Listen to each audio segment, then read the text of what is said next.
Hello everyone. Los Angeles, the dazzling city that never sleeps, suddenly turned into a nightmare. The blue skies, usually bathed in the glittering California sun, were now cloaked in thick smoke, turning blood red. The sound of sirens wailed incessantly, interspersed with desperate cries from residents struggling to escape one of the largest wildfires in the city's history. Amid the chaos, Aiden, a firefighter with 15 years of service, stood staring at the towering wall of flames before him. The hot Santa Ana winds blew fiercely, as if breathing life into the ferocious fire. Within minutes, the buildings around where he stood crumbled into ashes.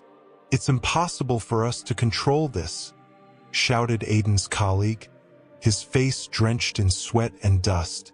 But it wasn't just the fire that left Aiden in awe. In the distance, he saw a majestic white building standing tall, surrounded by a sea of fire, the Nurul Iman Mosque. The structure seemed to glow amidst the dark, smoke-covered sky, untouched by even a lick of flame. "Look at that!" Aiden exclaimed, his voice trembling as he pointed to the mosque. His colleagues paused for a moment. What they saw defied logic. Every building around the mosque had been reduced to rubble, including the community center just a few meters away. Yet the mosque stood firm, as if protected by an unseen force. Inside the mosque, Imam Sheikh Ahmad and a few congregants were deeply engrossed in prayer. Thick smoke had begun enveloping the area around the mosque since morning, and they knew the fire could engulf their sanctuary at any moment. Yet, instead of panicking, they chose to bow before Allah, seeking His protection. "Allah is the ultimate protector," Sheikh Ahmad said calmly to the anxious congregants. "If we place our trust in Him, nothing can harm us without His permission."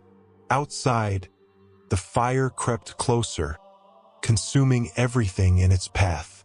Some congregants, unable to evacuate in time, could only surrender to fate.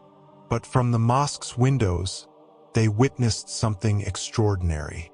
When the fire reached the mosque's grounds, the winds suddenly swirled in a strange way, forming an invisible barrier around the building. The flames never touched the mosque's walls. Elsewhere in the city, Maria, a local journalist, heard bizarre reports about a mosque that had survived in the midst of the inferno. Maria was not one to believe in mystical phenomena, but her curiosity drove her to investigate. "I need to see it for myself," she muttered, adjusting her camera as she headed toward the location.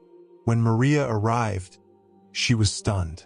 The mosque was completely intact. Even the white paint on its walls remained pristine, a stark contrast to the blackened ashes covering the surrounding ground. She approached one of the firefighters. "What happened here?" she asked. The firefighter shook his head, glancing at the mosque. "I don't know. We saw the fire stop as if something was blocking it. I've been doing this job for years, but I've never seen anything like this." Maria switched on her camera, beginning to document the miracle. Through her lens, she realized that the story of this white mosque wasn't just about a fire. It was about something much greater, about faith, prayer, and an invisible force that defied logic. Maria couldn't stop thinking about the extraordinary sight she had just witnessed. That night, she sat in her car, replaying the video of the white mosque that remained intact amidst the devastation. In the footage, the mosque seemed to glow, standing in stark contrast to the blackened landscape and ruins surrounding it. "Is this just a coincidence?" she murmured, trying to find a logical explanation. As a journalist who prioritized facts, Maria was used to uncovering the truth. But this time, what she had witnessed felt beyond human comprehension. Determined to uncover more, She resolved to return to the mosque the next morning to gather first-hand accounts from the witnesses. The following morning, Maria arrived at the mosque, now the center of attention. Local residents, firefighters, and journalists from various outlets had gathered in its courtyard. In front of the crowd, Imam Sheikh Ahmad stood calmly, recounting the events.